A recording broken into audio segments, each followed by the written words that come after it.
Next, golongan darah itu mempengaruhi daya tahan tubuh yang berbeda-beda. Iya tuh Pak. Orang bilang, oh jarang sakit gitu. Mitos Ya, Pak. ada mitos gitu. Rame tuh Pak.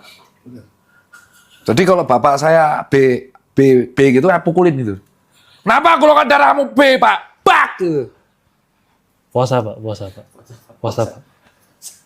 Golongan darah itu hanya berpengaruh kalau misalkan keturunan sama donor darah. Jadi ketika kita mau donor darah atau kita mau transplantasi itu dilihat golongan darahnya apa agar tidak menimbulkan efek koagulan atau penggumpalan.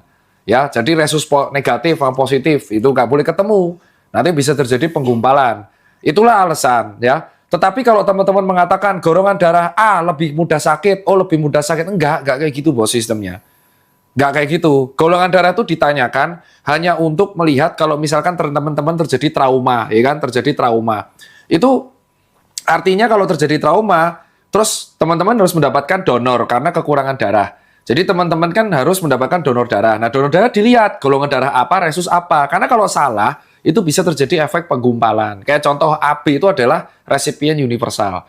O itu adalah donor universal. Jadi kalau untuk kaitan sel darah merah, contohnya ya golongan darah AB itu disebut sebagai istilahnya kalau orang awam resipien universal. Kalau kepepet banget ya, nggak ada A atau B. Sedangkan kalau darah O itu adalah donor universal. Kalau kaitannya sel darah merah. Kalau plasma, donor plasma beda lagi. Donor trombosit beda lagi. Jadi buat teman-teman, itu kaitannya tentang donor dan transfusi darah. Jadi jangan mengait-ngaitkan antara penyakit dengan golongan darah kalau kayak gitu. Itu masih jauh penelitiannya. Itu pun kalau di dalam penelitian konteksnya masih korelasi. Nah, korelasi itu di tingkat penelitian tuh levelnya nggak kuat gitu loh. Nggak kuat. Jadi jangan percaya seperti itu. Masih banyak faktor lain yang mempengaruhi penyakit. Golongan darah itu nomor sekian.